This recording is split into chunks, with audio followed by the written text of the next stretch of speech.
1917 সালে viceroy Lord James Ford Dhaka বিশ্ববিদ্যালয় প্রতিষ্ঠার ঘোষণা দেন।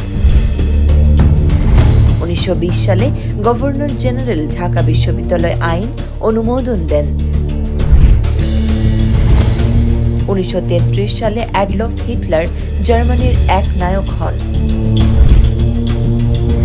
1940 সালে নিখিল ভারত মুসলিম লীগের অধিবেশনে লাহোর প্রস্তাব উত্থাপন করেন শেরে বাংলা একে ফজলুল হক। 1956 সালে পাকিস্তানের প্রথম সংবিধান গ্রহণ করা হয়। 1966 সালে শেখ মুজিবুর রহমান লাহোরে 6 দফা প্রস্তাব আনুষ্ঠানিকভাবে উত্থাপন করেন।